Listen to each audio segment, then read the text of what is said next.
कोई लाख आरोप लगाए, लेकिन सीबीआई का अपना काम करने का एक तरीका होता है, एक स्टैंडर्ड ऑपरेटिंग प्रोसीजर उनका होता है। अब गुनहगार बचेंगे नहीं, और जो गुनहगार बैठे हुए हैं लखनऊ से लेकर हाथरस तक, उनके लिए भी आज पैगाम है, तुम तब भी नहीं बचे थे, तुम सीबीआई से भी नहीं बच पाओगे। तुम पकड़े जाओगे, तुम्हारी पोल खुलेगी, तुम 120B के मुलजिम बनोगे। क्रिमिनल कॉन्स्पिरेसी जो लखनऊ से हुई हाथरस के लिए, हर चेहरा बेनकाब किया जाएगा। हम सीबीआई की जांच, सीबीआई इन्वेस्टिगेशन का प्रोसीजर को भी फॉलो करेंगे। इस गलतफहमी में मत रहना कि अब भारत समाचार चुप होकर बैठ जाएगा। तुम्हारा पीछा करेंगे, चार्जशीट लगने तक और सजा होने तक, जहन्नुम तक तुम्हारा पीछा करना पड़ा, करेंगे। आज बहनों भाइयों वो चेहरे बेनकाब हो गए जो 14 सितंबर से एक गरीब की बेटी को, एक वाल्मीकि समाज की बेटी को इंसाफ देने की बजाय कुचलते रहे। इंसाफ को, इंसानियत कुचली गई है, मानवता का दमन किया गया है। हर मोड़ पर बिटिया के साथ अन्याय, अत्याचार की पराकाष्ठा हुई है। जिस फोरेंसिक रिपोर्ट के आधार पर उत्तर प्रदेश के पुलिस अफसरों ने यह दावा किया था कि रेप नहीं हुआ, तुम्हारी पोल पट्टी खोली जाएगी। रेप हुआ है, और फोरेंसिक रिपोर्ट में वेजाइनल इंजरी रिपोर्ट और एनल रिपोर्ट दोनों में इंजरी दर्ज है। अब तुम्हें सीबीआई को जवाब देना पड़ेगा। मेरे पास पक्की रिपोर्ट मौजूद है, सुन लो कान खोलकर। वेजाइनल रिपोर्ट और एनल रिपोर्ट में इंजरी पाई गई है। तुम स्पर्म ढूंढ रहे थे, यहां इंजरी दर्ज है फोरेंसिक रिपोर्ट में। और जिसने भी यह स्टेटमेंट दिया है, सीबीआई तुम्हें बुलाएगी, तुमसे पूछेगी कि तुमने किसके कहने पर दरिंदों को बचाया। यह सिर्फ 376 का ही केस नहीं बनेगा बहनों भाइयों, मैं एक बहुत बड़ी बात बोलने जा रहा हूं। यह 377 का भी केस बनने वाला है। एनल इंजरी भी है, बेरहमी से मारा गया है, कुचला गया है, रौंदा गया है। यह कोई मामूली अपराध नहीं है, बहुत बड़ा भीषण अपराध है। हर उस व्यक्ति के साथ अपराध है जिसके घर में बच्चे हैं। और दरिंदों के पैरोकार लखनऊ से लेकर हाथरस तक बैठे हुए थे। हर कदम पर इसको यह बताने की कोशिश हुई रेप नहीं है। रेप था, रेप है, और रेप साबित होगा। डाइंग डिक्लेरेशन से साबित होगा, फोरेंसिक एविडेंस से साबित होगा। यह जांच अभी सीबीआई को पहुंची थी कि सीबीआई के एक बड़े अफसर ने कहा है आधे घंटे में साबित कर दूंगा। कितनी देर में? आधे घंटे में साबित कर दूंगा कि यह 376 और 377 का केस है। आधे घंटे में। तो जिन्होंने यह बयान दिया कि रेप नहीं हुआ है, मैं सीबीआई से आग्रह करूंगा उन सबको बुलाया जाए, उनकी जिम्मेदारी तय की जाए। वो क्रिमिनल कॉन्स्पिरेटर हैं। दूसरी बात, हाथरस के डिस्ट्रिक्ट मजिस्ट्रेट, हाथरस के एसडीएम प्रेम प्रकाश मीणा, हाथरस का एसपी विक्रांत वीर, इन तीनों के मोबाइल फोन तत्काल सीज किए जाने चाहिए। सीबीआई को तत्काल मौके पर पहुंचना चाहिए। और कितनी टेलीफोन कॉल्स लखनऊ से गई हैं, एक एक की जांच होनी चाहिए। क्या निर्देश दिए गए थे? लाश जलाने को किसने बोला था बहनों भाइयों? किसने कहा था कि रात में ही लाश जला देना? वो लाश क्यों जलवाना चाहता था? किसने कहा था कि ये चारों आरोपी रेपिस्ट नहीं है? क्यों? कौन बचाना चाह रहा था? मैंने कहा था कि तुम बचा नहीं पाओगे, तुम नहीं बचा पाए, आगे भी तुम बचा नहीं पाओगे।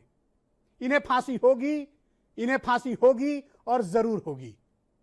भारत की न्यायिक व्यवस्था पर हर एक सच्चे भारतीय को यकीन है, इन्हें फांसी होगी। सबूत चीख चीख कर कह रहे हैं, डाइंग डिक्लेरेशन है, फोरेंसिक एविडेंस है, गवाह मौजूद है, उसकी मां मौजूद है। और मैं इस परिवार को प्रणाम करना चाहता हूं। वाल्मीकियों का यह परिवार भारत के किसी भी परिवार के लिए सबसे बड़ी मिसाल है कि जब पूरे देश की सबसे ताकतवर सरकार इस परिवार की छाती पर बैठकर हर तरह का जोर जुल्म कर रही थी, परिवार नहीं डिगा। जब पैसे से मुंह भरने की कोशिश हुई, परिवार नहीं डिगा। इनकाउंटर की धमकी दी गई, परिवार नहीं झुका। 400 पुलिस वाले घर में घुसाकर बदतमीजी कराई गई, डराया गया, धमकाया गया। डीएम ने अपहरण करा लिया पीड़िता के फादर का 7 घंटे तक। नहीं डरे, खड़े रहे। यह बताता है कि भारत में परिवारों की एकता क्या होती है। अपने बच्चों के लिए न्याय का जो जज्बा इस वाल्मीकि परिवार ने दिखाया है, बड़े बड़े लोग इसको आंख खोल कर देख लें, जो चंद पैसे के मुआवजे पे अपने परिजनों की लाश का सौदा कर लेते हैं, नौकरी के नाम पर सौदा कर लेते हैं। लानत तुम पर 1000 लानत। सीखो इस परिवार से कैसे इंसाफ के लिए लड़ा जाता है। यह वाल्मीकि परिवार भारत के लिए सर्वाधिक श्रद्धा से भरा परिवार है, जो इंसाफ की लड़ाई के लिए खड़ा रहा। गरीब हैं भाइयों, पैसे के मोहताज हैं, लेकिन बिके नहीं। इनके मुंह में पैसे भरे जा रहे थे, बिके नहीं। इनको नौकरियां दी जा रही थी, बिके नहीं। घर दिया जा रहा था, बिके नहीं। ये सच्चे भारतीय हैं, ये सच्चे हिंदुस्तानी हैं, और आप सब इनको प्रणाम करिए, आप सब इनको सैल्यूट करिए। ये भारत की आत्मा है। इन्होंने हिंदू सभ्यता की रक्षा की है। इन्होंने नारी अस्मिता को एक नया स्थान दिया है। दरिंदों के पैरोकार, दरिंदे और उनके सहयोगी, अब तुम्हें जेल जाना पड़ेगा। तुम्हें जेल जाने से अब कोई बचा नहीं पाएगा। अब बस सीबीआई आएगी, सबूत इकट्ठा करेगी और तुम्हें जेल भेजेगी, पक्की बात है। ओके, तो आज की डिबेट को आगे बढ़ाते हैं। मेरे साथ आज के कार्यक्रम में बहुत ही खास मेहमानों को मैंने आमंत्रित किया है। समीर सिंह हैं भारतीय जनता पार्टी से, जूही सिंह समाजवादी पार्टी से मेरे साथ मौजूद हैं, उमा शंकर पांडे कांग्रेस से, नीलम यादव आम आदमी पार्टी से हैं, और आईबी सिंह साहब सीनियर एडवोकेट हैं इलाहाबाद हाईकोर्ट के और क्रिमिनल मामलों के बहुत बड़े एक्सपर्ट हैं। मैं आप सबका धन्यवाद अदा करता हूं और शुक्रिया कि आप सब लोगों ने अपना कीमती समय निकाला। तो भाई समीर सिंह जी, आखिरकार अपना नुकसान करवा के, अपनी छवि का नुकसान करा के, अपने ऊपर तमाम सवाल उठवा के, अपनी ढेरों फजीहत कराने के बाद आखिरकार उत्तर प्रदेश की बीजेपी सरकार ने सीबीआई जांच के आदेश दे दिए।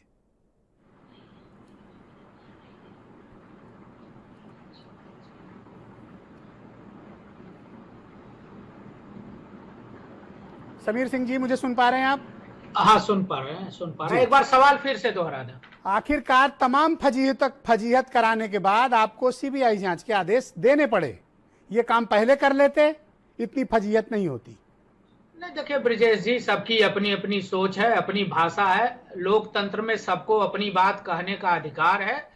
आप भी उसी क्रम में अपनी बात कह रहे हैं, इसमें कोई आपत्ति नहीं है। देखिए, आप पूरे घटना को निष्पक्षता से देखिए तो आप देखेंगे कि कहीं भी सरकार का कोई हस्तक्षेप रहा हो। सरकार इस घटना की बात नहीं करते। हम 2017 में सरकार में आए थे। 17 से लेके आज 3 साल 8 महीने हमारी सरकार चलते हो गई। आदरणीय योगी जी मुख्यमंत्री हैं। उत्तर प्रदेश के अंदर बहुत सारी घटनाएं घटी हैं। किसी भी घटना में सरकार का रोल किसी को बचाने का रहा हो, किसी को संरक्षण देने का रहा हो। आप एक उदाहरण नहीं दे सकते। रही बात महिलाओं की, नहीं, इस मामले में मैं आपको 100 उदाहरण दे दूंगा। मैं व्यक्तिगत रूप से आपका बहुत सम्मान करता हूं, लेकिन इस मामले में मैं आपको 100 उदाहरण दे दूंगा समीर सिंह। नहीं 100 उदाहरण। इस मामले और अभी भी आप निष्पक्ष नहीं है, मैं ये भी प्रमाणित कर दूंगा। मैंने 3 साल 7 महीने की बात किया। हाथरस की घटना पर अब आ रहे हैं। हाथरस की घटना में ब्रिजेश जी, सरकार के मुख्यमंत्री ने 30 तारीख को एसआईटी बनाई। एसआईटी ने अपनी जांच प्रारंभ की। सरकार के मुख्यमंत्री ने ट्वीट करके कहा, योगी जी ने, कि हम ऐसी सजा देंगे कि जो भी दोषी हैं उनको याद रहेगा कि कोई इस तरह की सजा, आगे इस तरह का काम न करे। आप सरकार और मुख्यमंत्री से इतना टाइम कैसे लग गया आपको? इतना टाइम कैसे लग गया? नहीं ब्रजेश जी, देखिए, आप चैनल में बैठ के प्रश्न कर सकते हैं। मैं उस प्रश्न को नहीं कर सकता। नारेचम हुआ था तो मायावती से सवाल किया था। बदायूं गैंगरेप कांड हुआ था, अखिलेश यादव से सवाल किया था। हाथरस गैंगरेप हुआ है, आपसे सवाल करूंगा। मेरा काम सवाल पूछना है समीर सिंह जी। नहीं, मैं बुरा नहीं मान रहा। मैं कह रहा हूं लोकतंत्र में आपको अधिकार है पूछने का, हमें बताने का अधिकार है। हमारी बात आपको सुननी चाहिए। ब्रिजेश जी, ये सच्चाई है, ये सच्चाई है। मैं किसी को बचाने के लिए नहीं कह रहा हूं, मेरा कोई लेना देना नहीं, मैं बलात्कार की बहस भी नहीं कर रहा हूं। मैं तो ये कहता हूं कि योगी जी उत्तर प्रदेश के मुख्यमंत्री हैं। समीर सिंह जी, किसी पूरी को भी, सरकार किसी लड़की को, निहायत किसी को बेशर्मी भी, के किसी साथ लड़की को उंगली से बलात्कारियों को हाथ बचाने लगाने के का भी लिए अधिकार अपने नहीं है। अफसरों को, अपने नेताओं को आगे करके ये कहते रहे रेप नहीं हुआ। आखिर किस आधार पर यह दावा किया गया? ब्रिजेश जी, किसी नेता ने कहा हो कि रेप नहीं हुआ? आपके 4 नेताओं ने कहा, एक उपेंद्र तिवारी, दूसरा भूपेंद्र चौधरी, तीसरा एडीजी लॉ एंड ऑर्डर। किस किस का नाम लिया? भारतीय जनता भाई साहब, मैं पढ़ लिख कर आता हूँ डिबेट आपके करने। साथ पैनल पर रहते हैं जी। भारतीय जनता पार्टी के प्रवक्ता रोज आपके पैनल पर रहते हैं जी। रोज किसी प्रवक्ता ने ये कहा हो, इस घटना को नकारा हो, इस घटना को डिनाई किया हो? अरे रेप को डिनाई किया गया है, ऑफिशियल स्टेटमेंट है, ये लीजिए एडीजी लॉ एंड ऑर्डर का बयान। अगर फॉरेंसिक रिपोर्ट में के ही वेजाइनल रिपोर्ट, देखिए तो आप उसको कह सकते हैं। मैं आपको रिपोर्ट दिखा रहा हूं। भाई साहब, एक सेकंड रुक जाइए। मैं आपको रिपोर्ट दिखा सकता हूं जिसमें वेजाइनल रिपोर्ट, एनल रिपोर्ट, जो हमारा इस्टेब्लिश्ड लॉ है ना, मैं बहुत डीप में नहीं जाना चाहता हूं, नारी अस्मिता का विषय है, मैं तमाम उन चीजों का जिक्र भी नहीं करना चाहता। मैंने भी कहा दोनों चीजों का बात है, वेजाइनल रिपोर्ट और एनल रिपोर्ट, दोनों में इंजरी पाई गई है। बाकी मैं अभी आईबी सिंह साहब से सब पूछवा दूंगा। इनसे बड़ा क्रिमिनल लॉयर कोई नहीं है उत्तर प्रदेश में, ये सबसे बड़े क्रिमिनल लॉयर हैं और सीबीआई के न जाने कितने केसेस ये हैंडल कर चुके हैं। एक चीज का पर्दाफाश करा दूंगा। मैं तो ये कह रहा हूँ सख्त से सख्त सजा मिलेगी दोषियों को। वाह, मैं इस बहस में हूँ ही नहीं। ठीक बात। मैं तो ये कह रहा हूँ कि उत्तर प्रदेश में किसी को भी किसी लड़की को उंगली से छूने का अधिकार नहीं है। Okay, all right. गले पर मारने का, सीने पर मारने का, प्रीति पांडे जी भी मेरे साथ इस कार्यक्रम में दिल्ली से जुड़ चुकी हैं। थैंक यू समीर जी। अधिकार नहीं, समीर जी थैंक यू। उत्तर प्रदेश की सरकार सुनिश्चित। अब मैं चाहता हूं कि डिबेट का प्रथम चरण है, सब लोग अपनी अपनी बात रख लें। प्रीति पांडे भी हमारे साथ जुड़ चुकी हैं। जूही सिंह जी हैं, समाजवादी पार्टी की प्रवक्ता हैं। जूही सिंह जी, ये नारी अस्मिता की जीत है, ये उस गरीब की जीत है जो न्याय की लड़ाई में डटा रहा, अड़ा रहा, कड़ा रहा, गिरा नहीं, झुका नहीं। मैं तो अप्रिशिएट करता हूं और प्रणाम करता हूं उस वाल्मीकि परिवार को जो भारत की सबसे ताकतवर सरकार के सामने भी नहीं झुका। ब्रिजेश जी और उस परिवार के साथ शुरू से इस मुहिम में आप जुड़े रहे और बहुत बेबाकी से अपनी बात कहते रहे। भारतीय जनता पार्टी की सरकार पे गंभीर प्रश्न चिन्ह है जिस तरह से इस पूरे घटनाक्रम को उन्होंने हैंडल किया और समय समय पर जिस तरह से बहुत सारी प्रजापति पर भी बोल दीजिएगा। ठीक है सर, बोल दूंगी, समीर जी समीर जी पहले राउंड में ना करें। समीर जी पहले राउंड में ना करें। समीर जी बेशर्मी पे मत। ना आप बोले, आप जूही जी आप बोले। डिबेट में एक दूसरे के गरिमा का ध्यान रखें। गायत्री प्रजापति के बारे में भी बोल दीजिएगा। बिल्कुल बोलेंगे, आप एक तसल्ली से उनको अपनी बात रख लेने दें। आपके बीच में कोई नहीं बोले। बिल्कुल विजय जी, लेकिन भाषा का नियंत्रण रखें। हाँ ठीक बात है, ओके। भाषा का नियंत्रण। Okay Juhi ji please go ahead. आप शांत हो जाएं, भगवान नहीं है, कृपया शांत हो जाएं। पार्टी की प्रवक्ता है, उसी पार्टी की प्रवक्ता है। आप शांत हो जाइए, शांत होंगे वरना मुझे म्यूट करना पड़ेगा। कोई बात नहीं, बोलने दीजिए। जूही जी की आवाज दीजिए जी। पूरे घटनाक्रम पे समय समय पर और हर मकाम पे उत्तर प्रदेश सरकार की नाकामी, गैर जिम्मेदारी और जिसको कहूं मैं इनएफिशिएंसी, कॉन्शियस अनकॉन्शियस, ये सीबीआई बताएगा, ये उजागर हुई। डीएम धमका रहे थे, एसएसपी लोगों को घुसने नहीं दे रहे थे, रिपोर्टर्स जा रहे थे तो उनको भी नहीं जाने दे रहे थे। विपक्षी पार्टियों की तो अलग ही बात है। बच्ची को न तो न्याय मिला, शुरुआत से बलात्कार की पुष्टि हो रही थी। रिपोर्ट आपने बताई है, उसका डिक्लेरेशन है, उस रिपोर्ट में भी लिखा है। साथ ही उसको वैसे भी देर से पहुंचाया गया, उसके सैंपल समय पे नहीं ली। तकनीकी बहुत सी बातें सीबीआई उजागर करेगी। अब आपको लगता है कि इंसाफ मिल जाएगा? ब्रिजेश जी, ये मुद्दा आपने इतना बड़ा कर दिया है कि मुझे नहीं लगता कि कोई भी अब दबाव काम करेगा। सीबीआई निष्पक्ष तरीके से काम करेगी, सबूत हैं, पब्लिक डोमेन में है। आपने कहा कि नजर रखी जाएगी, हाई कोर्ट ने स्वतः संज्ञान ले ही लिया है। उत्तर प्रदेश सरकार की एक बड़ी नाकामी है ये कहने के बाद कि इस प्रकरण की हम जांच कर रहे थे, एसआईटी और सबके संज्ञान में था। आज सीबीआई जांच बैठाई गई है। उमाशंकर पांडे, ऑलराइट, उमाशंकर पांडे, ये एक बड़ी जीत है। मैं मानता हूं कि गरीब की न्याय की लड़ाई में एक बड़ा मुकाम है। अब इस लड़ाई को अंजाम में पहुंचाने में सीबीआई का बहुत बड़ा महत्व होगा, बहुत बड़ा रोल होगा और वो चेहरे बेनकाब किए जाएं जो लखनऊ से हाथरस तक बैठे हुए हैं। ब्रजेश जी, देखिए मैं तो परिवार के साथ हूं, बिल्कुल आपकी तरह। जिस निर्भीकता से आप निडर होकर लगातार पीड़ित पक्ष का प्रश्न उठाते रहे, कांग्रेस पार्टी भी बिल्कुल उसी राय पर है। और चूंकि पीड़ित परिवार ने सुप्रीम कोर्ट के सिटिंग जज के निगरानी में जांच की बात की है, तो मैं उसका समर्थन करता हूं। हालांकि आज जो हुआ है, जिस तरीके से राहुल गांधी जी ने सीना ठोक कर चुनौती दी और वहां पर पहुंचे, मैं तो भारतीय जनता पार्टी को एक लाइन जरूर समर्पित करना चाहूंगा कि जली ठूंठ पर बैठकर गई कोकिला कूक और बाल न बांका कर सकी शासन की बंदूक। आज योगी जी का अहंकार जरूर टूटा है, उनकी आत्ममुग्धता का अंत आज होता हुआ जरूर नजर आया है, जब एक पीड़ित परिवार ने पूरी ताकत के साथ खड़ा होकर न्याय की बात की है। लेकिन अभी समीर जी जो बात कर रहे थे, मैंने 3.5 साल में पहली बार देखा कि उत्तर प्रदेश की जनता एक प्रकरण को लेकर पार्टी लाइन के विपरीत, कास्ट लाइन के विपरीत, अपनी सोच के विपरीत न्याय की लड़ाई में भारत उत्तर प्रदेश की जनता कंधे से कंधा मिलाकर वाल्मीकियों के साथ खड़ी रही। जी बिल्कुल बिल्कुल, वो पीड़ित है और पीड़ित के प्रति अगर उसमें ईमानदारी सच्चाई होती है तो पूरा प्रदेश खड़ा होता है। और आप समझिए कि समीर जी कह रहे हैं कि जो है संपूर्ण न्याय होगा, ना जाने क्या क्या कह रहे हैं, आज तक अन्याय नहीं हुआ। वो मसाज वाले बाबा का क्या किया, वो जरा हमको समीर जी बताएंगे क्या? शाहजहांपुर वाले मामले में पीड़ित पक्ष तो जेल के अंदर। उमाशंकर जी, और मैं इस डिबेट के एक राउंड को आगे बढ़ाता हूं। मेरे साथ IB सिंह साहब मौजूद हैं, इलाहाबाद हाईकोर्ट के सीनियर लॉयर हैं और क्रिमिनल मामलों में बहुत बड़ा एक्सपीरियंस रखते हैं और सबसे महंगे वकील हैं क्रिमिनल के मामले में। ये कह के मैं आपको कोई दबाव में नहीं ले रहा हूं, केवल इनकी काबिलियत बता रहा हूं। बहुत से ऐसे बड़े हाई प्रोफाइल केसेस, कई बार स्पेशल पब्लिक प्रोसिक्यूटर बनकर और कई बार इस मामले को इन्होंने लड़ा है। बहुत शुक्रिया IB सिंह साहब मेरे साथ समय निकालने के लिए, और इस देश के सबसे महत्वपूर्ण मामले में आपकी राय, आपकी ओपिनियन बहुत महत्वपूर्ण होगी। सर, 14 तारीख को घटना होती है, 307 में केस लिखा जाता है, 8 दिन बाद पुलिस जाकर बयान लेती है, 376 में केस बदलता है, 28 तारीख को बच्ची मर जाती है। पूरी सरकार, पूरी पुलिस उसको यह साबित करने में लगी थी कि यह गैंग रेप नहीं है, जबकि डाइंग डिक्लेरेशन में यह बात स्पष्ट थी, उसने खुलकर कहा था कि उसके साथ गैंग रेप हुआ।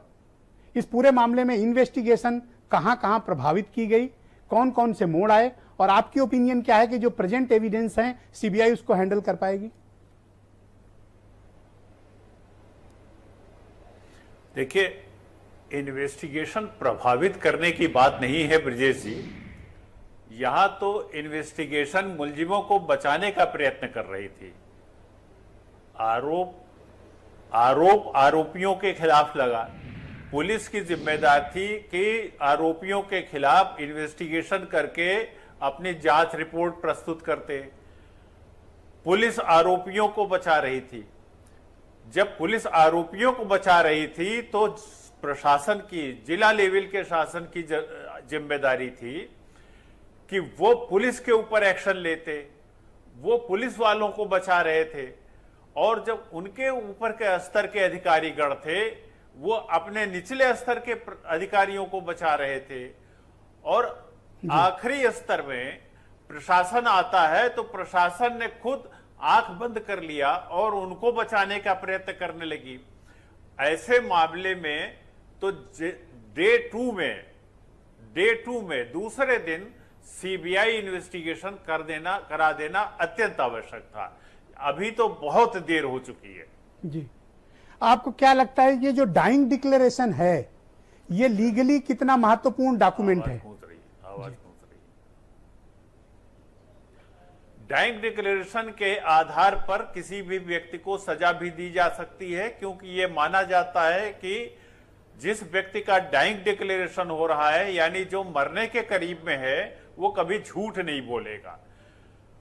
जी, लेकिन कुछ मामले में कहा है कि जहां पर डाइंग डिक्लेरेशन में शंका हो, वहां पर कोई कॉरोबोरेटिव एविडेंस हो तो ज्यादा अच्छा है। जी, मेरे पास जो रिपोर्ट मौजूद है सर, वो ये रिपोर्ट बताती है, 2 रिपोर्ट हैं।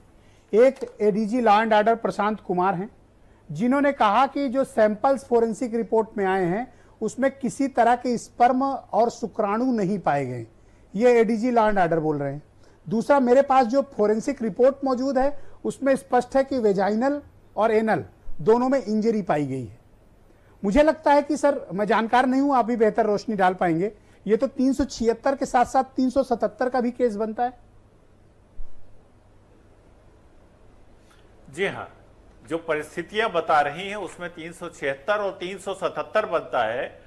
और एडीजी लॉ एंड ऑर्डर अगर इस तरह का बयान दे रहे हैं तो वो तथ्यों को छुपा ही नहीं रहे हैं, साक्ष्य को मिटाने का भी प्रयत्न कर रहे हैं। तो उनको भी अगर सही जांच की जाए तो मुलजिम बनाया जा सकता है। किस आरोप के तहत उनको मुलजिम बनाया जा सकता है? जो लोग भी इस पूरे मामले में एविडेंस को नष्ट करने की कोशिश कर रहे थे, कौन सी धाराएं लगेंगी और उसमें क्या पनिशमेंट होता है? उनके खिलाफ अगर धारा अगर कोई बनेगी तो 201 का बनेगी, साक्ष्य मिटाने का बनेगी, क्योंकि उनका क्राइम में कोई पार्टिसिपेशन नहीं माना जा सकता है। वो सिर्फ साक्ष्य को मिटाने का या उसको प्रभावित करने का प्रयत्न कर रहे थे। धारा 201 में सर क्या सजा मिलती है अगर साबित हो गया तो? 201 में सिर्फ साक्ष्य मिटाने की सजा होती है, जिसके लिए अलग से प्राविधान है, उनको 302 में नहीं मिलेगी। जी, तो इसमें डिस्ट्रिक्ट मजिस्ट्रेट भी सम्मिलित होगा, एसपी भी सम्मिलित होंगे, लखनऊ में बैठे अधिकारी भी सम्मिलित होंगे। ब्रिजेश जी, मुझे बहुत ताज्जुब हो रहा है इस केस में, बहुत ही ताज्जुब हो रहा है। जी, पिछले 3.5 सालों में हमारे जो मुख्यमंत्री थे उनकी छवि बहुत अच्छी चली, कम से कम अपराध और अपराधियों के मामले में। लेकिन इस जगह आकर कैसे वो ठोकर खा गए और कैसे उन्होंने अपने आप को अलग कर लिया, ये समझ में नहीं आ रहा है। देखिए, आपका तो बड़ा लंबा इतिहास है। अभी कुछ दिनों पहले मेरी एक रिटायर्ड, जी जी, प्लीज गो अहेड, बोलें आप। जी हाँ, एक रिटायर्ड डीजी साहब से बात हो रही थी, तो वो ये कह रहे थे कि ये पहली शासन है जिसने पुलिस को और प्रशासन को प्रशासन करने के लिए पूरी छूट दे दी। लेकिन पुलिस ने और प्रशासन के ज्यादातर लोगों ने जी इस तरह से निराश किया है कि अपने भ्रष्टाचार के कारण, अपने अकर्मिता के कारण, कि अब उन पर विश्वास किया नहीं जा सकता। तो अब किसी प्रशासन को इनको खुली छूट कभी नहीं देना चाहिए। अगर इस मामले में आप स्पेशल प्रोसिक्यूटर, पब्लिक प्रोसिक्यूटर के तौर पर अपॉइंट होते हैं तो आपको इस केस में कितना दम लगता है एविडेंस और गवाहों के आधार पर? देखिए, मुझे तो पूरा ये विश्वास है कि इसमें सजा जरूर होगी।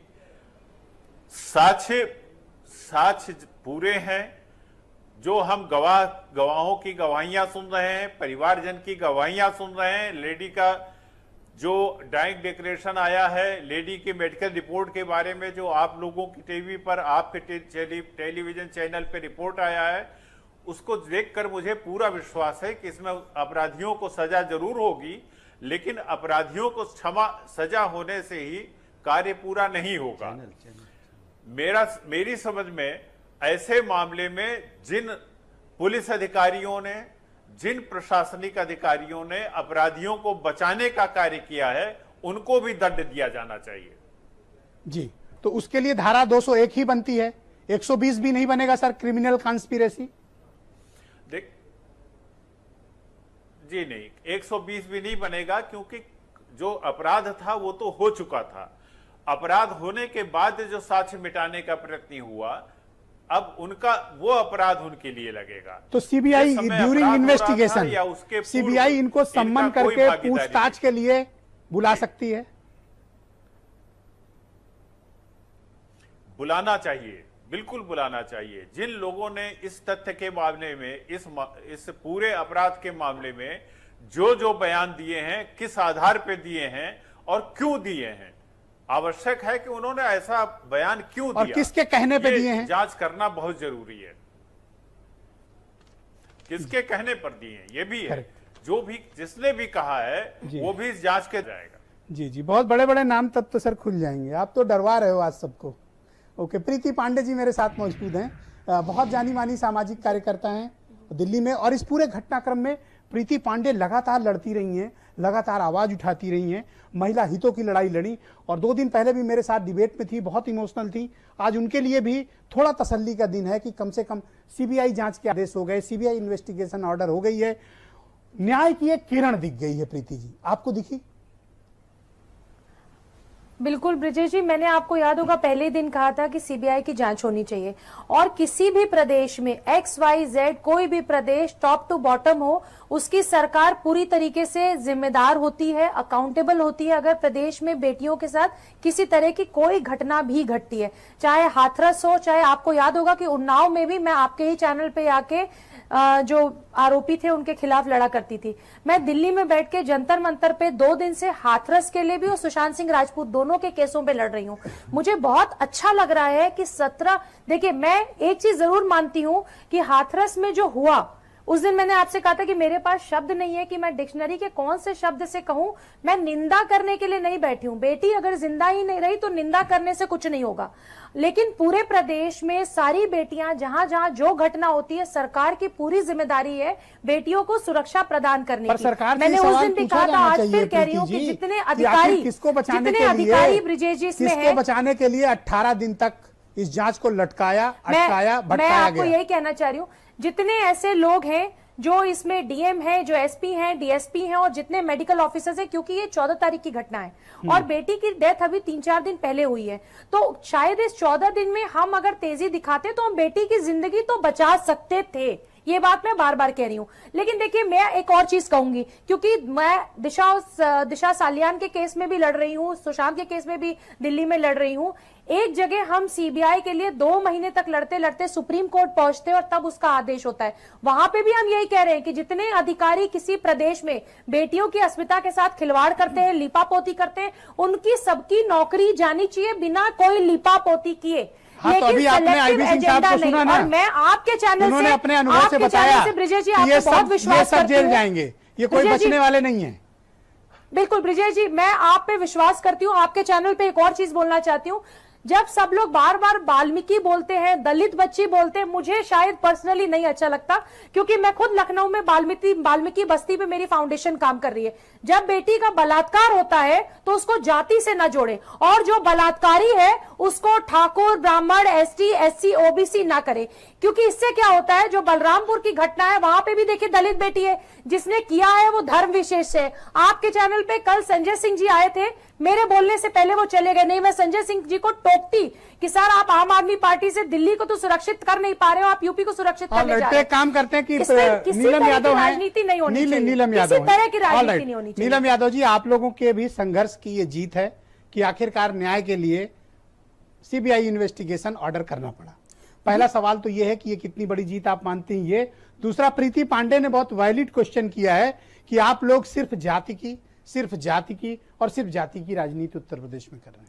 ब्रजेश जी, आपने बिल्कुल ठीक बोला है। पहले तो मैं उस परिवार को सल्यूट करती हूँ जिन्होंने इतनी हिम्मत दिखाई और किसी के भी आगे झुके नहीं और किसी के आगे बिके नहीं, और आपकी भी बहादुरी की मैं बहुत कदर करती हूँ। शुरुआती दौर से ही आप लगातार प्रज्ञा जी खेतों में रह करके इतने दिन तक वो वहां बैठ करके किसी भी हाल में करके वो रिपोर्ट देती रही आपको। आप लोगों को सबको सलाम मेरा। मैंने तो वादा किया था जब तक बिल्कुल आपने कहा था सजा मिलेगी, और मैं फिर कह रहा हूँ ये फांसी के फंदे पे जाएंगे। बिल्कुल सर, जाएंगे, और मुझे पता है किसका कलेजा फटेगा जब उनको फांसी होगी। बिल्कुल सर। और रही बात, देखिए हम सारी महिला शक्ति, जितने भी दल के महिला शक्ति हैं या सामाजिक कार्यकर्ता हैं, सभी लोग देश की बेटी के लिए, देश पर के आप सभी लोग जाति की राजनीति कर रहे हैं। प्रीति सर, पांडे की हम इस लोग बात से मैं जाति की सहमत हूं। राजनीति नहीं कर रहे आप हैं। सिलेक्टिव जाति राजनीति की करते हैं। राजनीति योगी सरकार करती है, और प्रीति पांडे जी ये समझ लें कि हम लोगों ने अभी तक कौन सी ऐसी जाति की राजनीति की है। अगर जाति विशेष को बचाया जा रहा है और उस पर हम सवाल कर रहे हैं तो इसमें हमारी कहां से गलती है? आप बलरामपुर के बारे में बात क्यों नहीं करती? संजय सिंह जी जो हैं, बलरामपुर में भी आवाज उठाया जा रहा है। आप कह रहे हैं कि बोला जा रहा है संजय सिंह केवल ठाकुरों का विरोध कर रहे हैं और कुछ नहीं कर रहे हैं। ऐसा कुछ नहीं सर, वो जनहित के मुद्दों का नीलम जी, आप बिल्कुल गलत बोल रहे हैं। नहीं ब्रिजेश, सिर्फ ठाकुरवाद आप लोग उठाते हैं। हर वो जगह मुद्दा आप लोग खोजते हैं जहाँ ठाकुर फंस रहा हो। आवाज उठा रहे हैं। प्रीति पांडे जी, आप ये सुनिए मेरी बात। संजय सिंह जनहित के मुद्दों को आवाज उठा रहे हैं, और संजय सिंह कभी भी, वो भी एक ठाकुर हैं, वो ठाकुर पे क्यों इल्जाम लगाएंगे? संजय सिंह जी बलरामपुर कब जाएंगे? संजय सिंह जी बलरामपुर कब जाएंगे? आजमगढ़ कब जाएंगे? जाएंगे, बिल्कुल बुलंदशहर जाएंगे। कब जाएंगे? जाएंगे, बिल्कुल जाएंगे। ये आपसे पूछने की जरूरत नहीं है और आपको कहने की मुझे जरूरत नहीं है। मैं भारत समझ नहीं, आपको बताने की जरूरत है मैडम, आपको बताने की जरूरत है ना। मैं बीजेपी, सुन लीजिए नीलम जी, मैं बीजेपी से नहीं हूँ, मैं कांग्रेस से नहीं हूँ, मैं सपा से नहीं, मैं बसपा से नहीं। लेकिन अगर संजय सिंह जी किसी चैनल पे आके किसी एक धर्म की बात करेंगे, गलत बात नहीं है। जिस लड़की का बलात्कार होता है उसको दलित क्यों कहते हैं आप? उत्तर प्रदेश की जिस भी लड़की का बलात्कार होता है उसको आप धर्म से क्यों जोड़ते हैं? मुझे बताइए ना। चाहे वो जाति जिस विशेष बेटी की हो, सवाल चाहे करिए, किसी धर्म पे नहीं, विशेष धर्म की पे क्यों नहीं, बलात्कार हो धर्म रहे पे हैं? नहीं, जाति धर्म विशेष पे की क्यों नहीं, कर नहीं, रहा है? अरे इस कैसी पे बात ये आप कर रहे हैं? सामने की सारी कैसी हो बात रही है। कर रहे हैं आप? आपका ठीक जो है, इल्जाम मुझे है विजय कि जी, संजय एक सिंह मिनट जाति दीजिए, पे ज्यादा मैं हुआ बता- just wait, just wait, just बिल्कुल वेट, आपत्ति है वन बाय इस वन, बात वन पे। By one, one by one, मेरी बिल्कुल वन बाय वन, आपत्ति है इस बात प्लीज पे। Wait, please wait. बहनों भाइयों, मैं एक छोटा सा ब्रेक लेना चाहता हूं। ब्रेक के फौरन उस पार इस विषय की इस चर्चा को हम आगे बढ़ाएंगे। बस एक छोटा सा ब्रेक।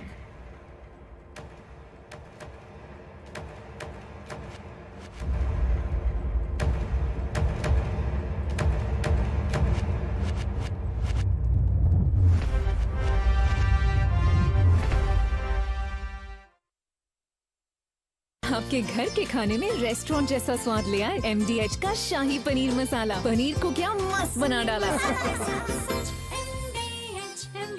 हर कोई चाहता है कि उसकी स्किन हो सुंदर, कोमल और ब्राइट, तो फिर कोई भी साधारण सी कॉस्मेटिक क्रीम क्यों? अपनाइए 12 खास आयुर्वेदिक जड़ी बूटियों से बनी रूप मंत्र आयुर्वेदिक फेस क्रीम। ये कोई कॉस्मेटिक नहीं, आयुर्वेदिक औषधि है। नमस्कार। हम सब 2 करोड़ दिल्ली वासियों ने मिलके बड़ी मुश्किल से कोरोना को कंट्रोल किया है। अब हमें इसे बढ़ने नहीं देना। पिछले कुछ दिनों से मैं देख रहा हूँ हम सब थोड़े लापरवाह हो गए हैं। मास्क नहीं पहनते, सोशल डिस्टेंसिंग नहीं करते। मैं आपका भाई हूँ ना, आपका बेटा हूँ। आपने मुझे अपने परिवार का हिस्सा माना है। मैं नहीं चाहता अपने परिवार में कोई बीमार हो। ये बहुत गंदी बीमारी है।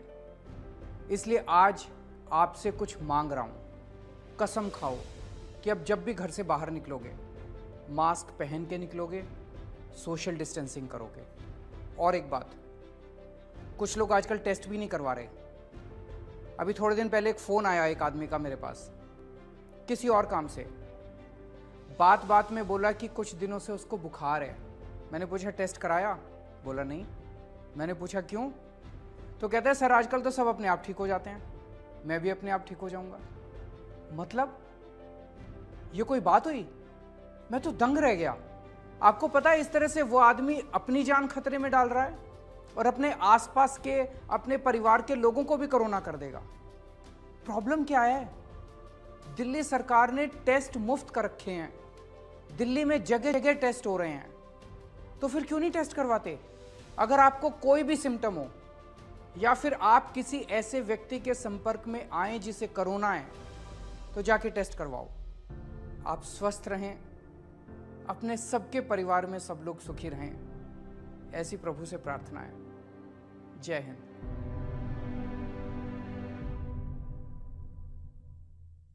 किचन किंग हो या गरम मसाला, पाव भाजी या चंकी चाट मसाला, असली मसाले सच सच MDH। कूका तुलसी गिलोय अर्क, इसमें तुलसी के साथ गिलोय भी है। इसका रोजाना इस्तेमाल आपकी इम्यूनिटी बढ़ाता है। कूका तुलसी गिलोय हमारी इम्यूनिटी के लिए। घर में आएंगी खुशियाँ जब दूध की नदियाँ बहे। अपने पशुओं को दीजिए सेहत से भरपूर मिल्कोमोर पशु आहार। जब पशुओं को मिलेगा मिल्कोमोर पशु आहार तो दूध बहेगा, मुनाफा बढ़ेगा। मिल्कोमोर पशु आहार। भारत सरकार अल्पसंख्यक कार्य मंत्रालय द्वारा वर्ष 2020-21 के लिए 3 छात्रवृत्ति योजनाओं अर्थात मैट्रिक पूर्व, मैट्रिकोत्तर और मेरिट सह साधन छात्रवृत्ति के अंतर्गत छात्रवृत्तियों का लाभ लेने के लिए ऑनलाइन आवेदन आमंत्रित करता है। विस्तृत जानकारी के लिए अल्पसंख्यक कार्य मंत्रालय की वेबसाइट www.minorityAffairs.gov.in पर जाएं या समाधान हेल्पलाइन टोल फ्री नंबर 1800112001 पर जानकारी प्राप्त कर सकते हैं। ऑनलाइन आवेदन प्रस्तुत करने की अंतिम तारीख 31 अक्टूबर 2020 तक है। भारत समाचार की जीत है, हमारी मुहिम की जीत है। मुआवजे का लालच नहीं है।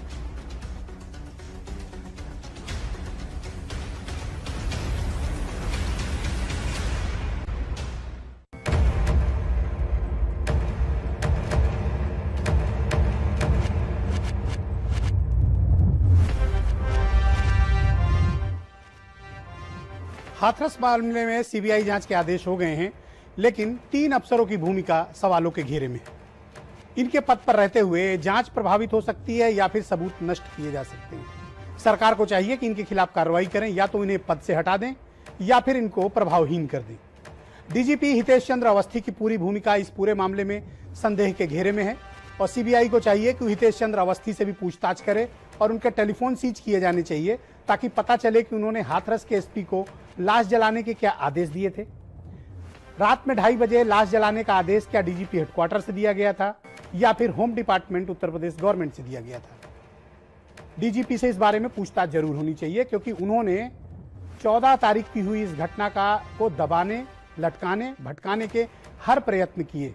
मीडिया से आज तक वो मुखातिब नहीं हुए और आज हेलीकॉप्टर से उड़कर 25 गाड़ियों का काफिला लेके पीड़ित परिवार को डराने धमकाने की कोशिश कर रहे थे।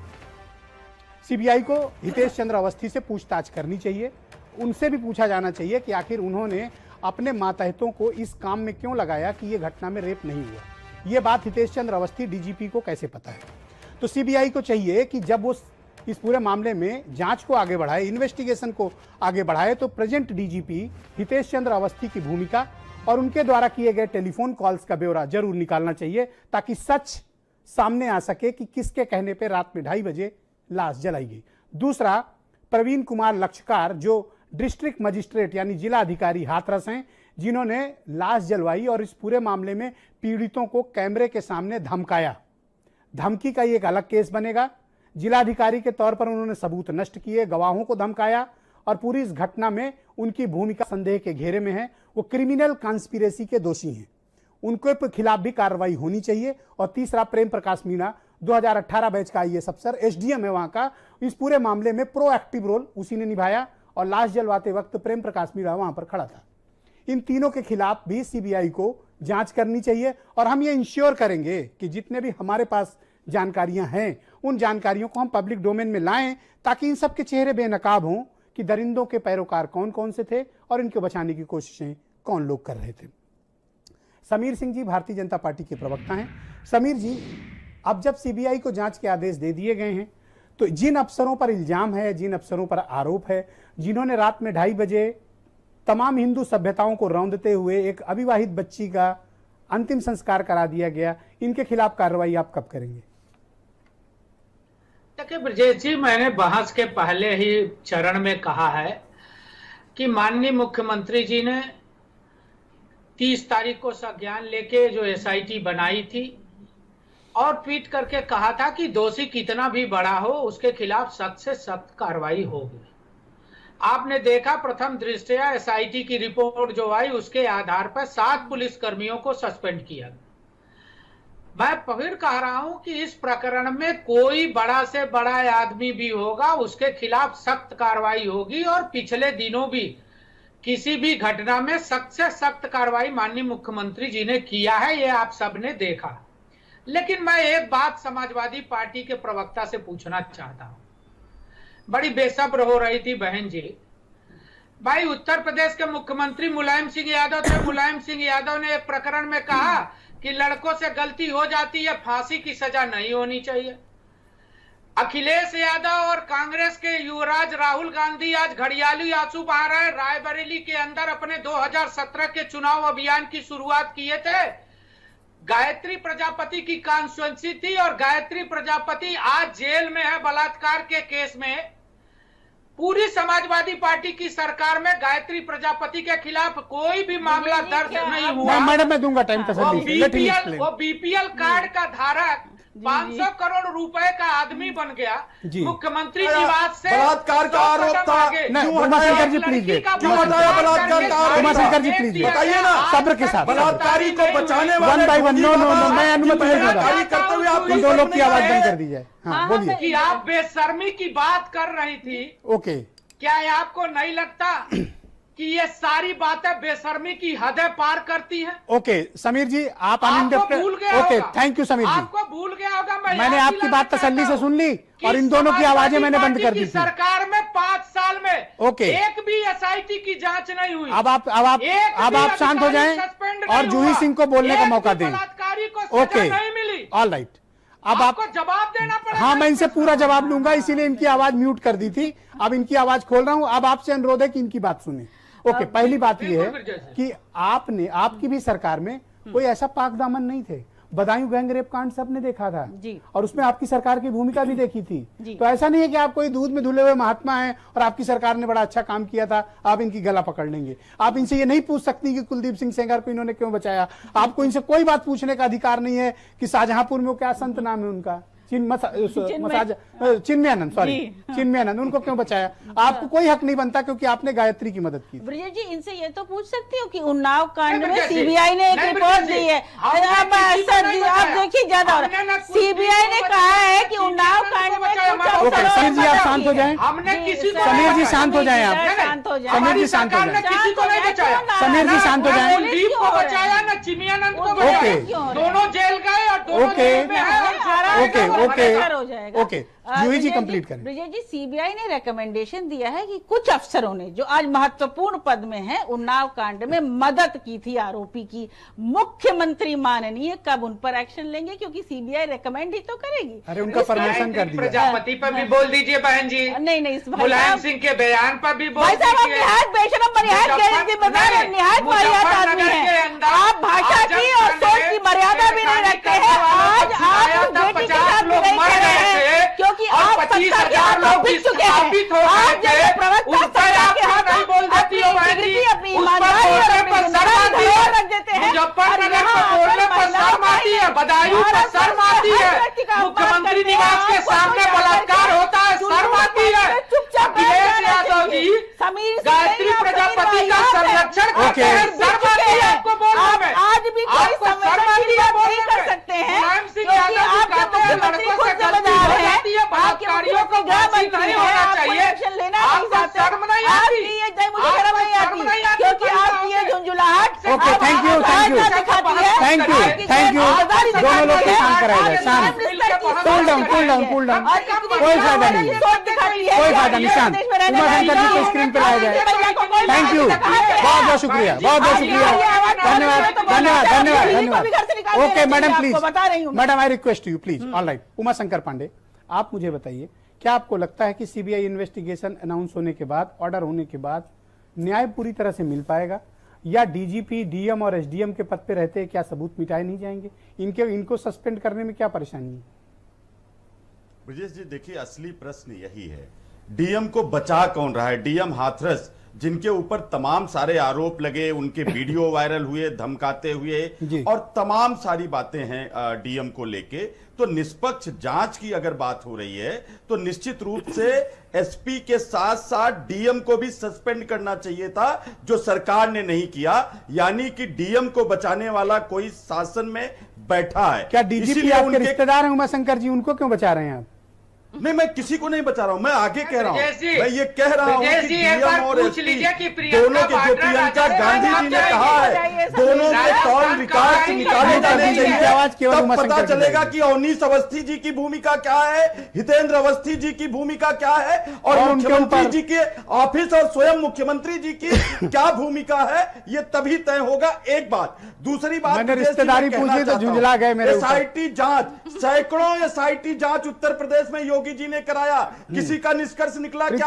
तमाम सारे मामलों में सीबीआई जांच की, इन्होंने संस्तुति की, किसका मामला, किसका रिजल्ट निकल के आ गया? ये जो एसआईटी है, ये सेम फुल इन्वेस्टिंग टीम बन के रह गई है, और ये जो सीबीआई है, ये जुमले करना बड़ा इन्वेस्टिंग टीम बन के रह गई है। और ये जो एक नई विधा निकाली है, हेलीकॉप्टर जांच समिति, ये तीनों मिलाकर उत्तर प्रदेश में आज तक की जांच के निष्कर्ष पे भाई पांडे जी, आप जुमले बड़े अच्छे लेके आते हैं। Okay, all right, IV Singh साहब को लाया जाए स्क्रीन पे।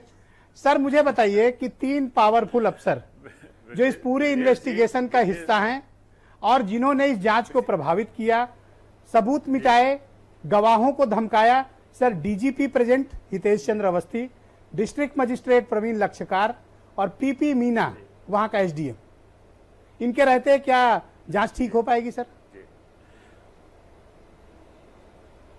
देखिए, जांच की पहली शर्त यह होती है कि जब जांच शुरू हो तो उस समय उस जांच को प्रभावित करने वाले जितने भी अधिकारी जिस पद पर हैं उनको हटाया जाए। हम इस समय ये नहीं कह सकते कि डीजीपी साहब कितना प्रभावित कर रहे थे, कितना नहीं कर रहे थे, ये आप लोगों को ज्यादा पता होगा जी। लेकिन मैं ये कह रहा हूं कि जब एसआईटी गठित की गई थी तो डीएम, एसएसपी और ऐसे लोगों को रहते हुए एसआईटी कौन सी जांच करती? उस समय तुरंत इनको हटा देना चाहिए था। अगर आप सस्पेंड नहीं करते तो उनको आप अटैच करके कहीं डाल देते कि वो जांच को किसी तरह से प्रभावित न करें। इन्होंने तो मामले का और भी उलझाना शुरू कर दिया था जी। एक बात और कहना चाहता हूं, देखिए जब इस तरह की कोई घटना होती है तो दो तरह की संस्थाएं आगे आती हैं, एक जो सामाजिक संस्थाएं हैं और राजनीतिक संस्थाएं हैं। राजनीतिक संस्थाएं तो अपने लाभ के लिए कूद जाती हैं। आपको याद होगा कि जब दिल्ली की घटना हुई थी 2012 की, तो पूरी दिल्ली की जनता, वहां की जितने समाजसेवी संगठन थे, वो सारी सड़कों पर उतर आए थे। जब ये हाथरस की घटना हुई उस समय भी राजनीतिक संस्थाएं भी आई और सामाजिक संस्थाओं के ज्यादा योगदान रहा। ये सामाजिक संस्थाएं अभी परसों लखनऊ में गिरफ्तार हुई थी, करीब 50 की संख्या में औरतें गिरफ्तार की गई थी और उनको गिरफ्तार करके रात भर रोका गया। तो इनका प्रभाव ज्यादा रहता है। राजनीतिक लोगों के बारे सर, में मेरे 2-3 सवाल हैं इस इन्वेस्टिगेशन को लेकर चाहता सर, हूं। जल्दी मैं पूछना चाहता हूं सर। पहला सवाल ये कि घटना 14 तारीख को होती है जी, और पोस्टमार्टम रिपोर्ट हमको मिलती है जिस दिन मृत्यु हुई 28 तारीख को। 14 दिन के बाद मेडिकल रिपोर्ट आती है। एडीजी कहते हैं कि शुक्राणु और स्पर्म नहीं पाए गए हैं। क्या 14 दिनों तक इस तरह के शुक्राणु या स्पर्म बचे रहते हैं किसी भी गैंगरेप पीड़िता के साथ? बहुत मुश्किल है, बहुत मुश्किल है। देखिए जहां तक मुझे जानकारी है, इस घटना में लड़की की जो वो पाया गया था विक्टिम, वो नेकेड थी वो, तो कपड़े के अंदर स्पर्म मिलना तो बड़ा मुश्किल है अगर वो नेकेड थी तो। एक तरीका ये होता है कि कपड़ों में या अन्य जहां पर उसको टच किया गया हो वहां पर स्पर्म मिले या न मिले। रेप के लिए ये जरूरी नहीं है कि स्पर्म मिले ही। तो तीसरी बात यह है कि जिस समय वो विक्टिम हॉस्पिटल या पुलिस के पास पहुंची थी तो उस समय इमीडिएटली उसका मेडिकल एग्जामिनेशन होना चाहिए। नहीं हुआ था सर। जो लेटेस्ट डायरेक्शंस हैं उसमें यह है कि इमीडिएटली लड़की का बयान डॉक्टर नोट करेगा और डॉक्टर उसका बयान नोट करने के साथ करीब 6 या 7 पेज के मेडिकल रिपोर्ट तैयार किया जाता है। अगर वो जो बेसिक डॉक्यूमेंट होता है उसकी बेसिस पे सारा इन्वेस्टिगेशन हो सकता है। इस एक बिंदु पर कहीं आरोपियों को कोई मदद तो नहीं मिल जाएगी कि इसका मेडिकल नहीं कराया गया था? कोई सबूत ऐसे मेडिकल एविडेंस थे नहीं? अभियुक्तों को मदद तो नहीं मिलेगी इसमें?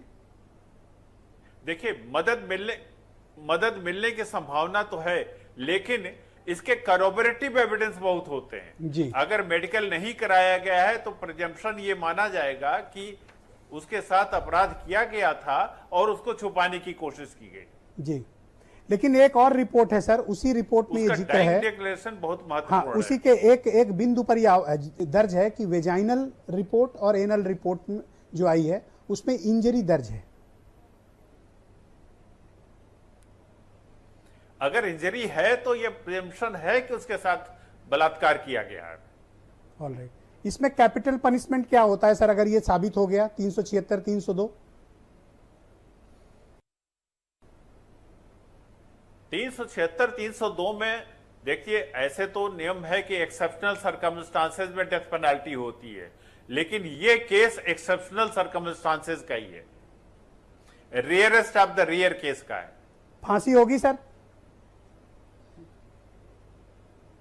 बिल्कुल होगी, अगर सिद्ध हो जाएगा तो फांसी होगी।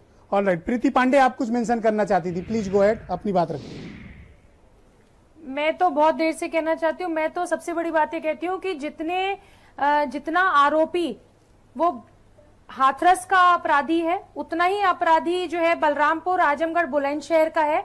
उससे ज्यादा अपराधी वो राजनेता है, वो राजनीतिक दल है, वो जो सारे लोग गिद्ध की तरह इस केस पर और वो बैठे हुए, प्रशासनिक जो और पिछले- पुलिस अभी अधिकारी मैं भी आपको बता दूं, गिद्ध हैं। 2 दिन पहले प्रीति जी, वो भी लोग गिद्ध हैं। उनकी नौकरी खा जानी चाहिए। जो करेंगे हम करेंगे, क्या करेंगे? हाथरस पुलिस ने क्या किया था? यहाँ के डीएम साहब ने बॉडी जला दी थी। एसपी हो, डीजीपी हो, अवस्थी साहब हो, कोई भी हो, हाँ। लेकिन आप सेलेक्टिव एजेंडा कोई नहीं चला सकता। और बेटियों के साथ सेलेक्टिव एजेंडा प्लीज मत चलाइए। यही कारण है कि जो 4 महिलाएं पैनल पे बैठती हैं वो अपने अपने राजनेता और अपने अपने दलों की बात करती हैं। ये बात आप इसलिए ये नीलम यादव के घटनाएं लिए कहना चाहती हैं? मैं सबके लिए कहना चाहती हूँ। मैं उन सब लोगों के लिए कहना चाहती हूँ जो लड़कियों को गुड़ और लड़कों को चीटा कहते थे। मैं उनको भी कहना चाहती हूँ।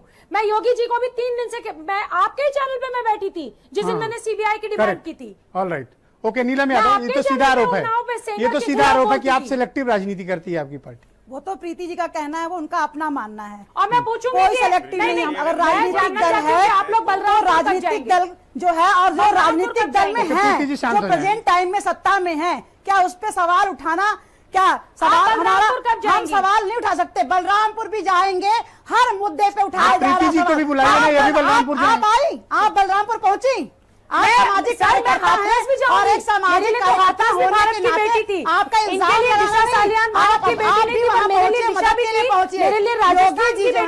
सरकार चला रही है। जो हाथरस का जो डीएम है वो होल सेल इंचार्ज होता है जिले का, और डीएम जो होता है वो प्रमुख सचिव को कहने पे चलता है, और प्रमुख सचिव जो होता है वो योगी सरकार से निकाले, योगी जी के कहने पे चलता है। योगी जी अगर आप चाहे होते तो आज उस बच्ची को न्याय मिला होता, आज सारे बच्चों को न्याय मिलता। उत्तर प्रदेश में ही क्यों बच्चों के साथ बलात्कार हो रहा है? आप मेरे कहाँ है योगी जी का मेरे साथ राजस्थान भी चलेंगी? बिल्कुल चलेंगे, मेरे साथ राजस्थान चलेंगे, जिसके साथ चलेंगे, जहाँ भी बच्चों के साथ न्याय होगा वहाँ चलूंगी, बलरामपुर चलेंगी, बिल्कुल चलेंगे, जिसके एक्शन ठूस दिया गया है आप उसका भी चलिए, बिल्कुल चलेंगे, बिल्कुल चलेंगे। आप सब हम हाथ चलेंगे। जंतर मंतर पे हाथरस के लिए लड़ रहे, जंतर मंतर पे दिशा सालियान के लिए लड़ रहे। सेलेक्टिव एजेंडा बोलने लायक नहीं है समीर जी। बहुत बहुत शुक्रिया आप सबका, बहुत बहुत धन्यवाद। मैं बहुत आभार प्रकट करता हूं कि आज शनिवार के दिन आप सब लोगों ने शाम को अपना टाइम निकाला। इंसाफ की ये लड़ाई बहनों भाइयों जारी रहेगी। मैंने कहा था तुम तब भी नहीं बचा पाओगे, तुम अब भी नहीं बचा पाओगे, और तुम आगे भी इनको फांसी से नहीं बचा पाओगे, क्योंकि गवाह चीख चीख कर कह रहे हैं, सबूत चिल्ला चिल्ला कर कह रहे हैं। और मैंने पहले दिन कहा था सच जमीन फाड़ कर निकलेगा और इन दरिंदों को तुम्हारी आंख के सामने फांसी देकर जाएगा और तुम कुछ नहीं कर पाओगे। जिसका कलेजा फटता है इनको फांसी पर देखते हुए, इन लड़कों को वो याद कर लें, देख लें, इन्हें फांसी होगी, गुड़िया को इंसाफ मिलेगा, जरूर मिलेगा। और वो भी पैरोकार आप तैयार हो जाएं सीबीआई के समक्ष अपनी पेशी के लिए, जो टेलीफोन करके रात में 2:30 बजे लाश जलवा रहे थे। वो भी तैयार हो जाएं जो इसको कह रहे थे कि रेप नहीं है, ये रेप है। वजाइनल रिपोर्ट, एनल रिपोर्ट आ गई है और वो बता रही है 376 ही नहीं 377 भी है। अब आ रही है सीबीआई, ठीक करेगी सबको। बहुत बहुत शुक्रिया, धन्यवाद। इंसाफ की ये मुहिम जारी रहेगी तब तक जब तक इन 4 दरिंदों को फांसी नहीं मिल जाती। धन्यवाद, नमस्कार।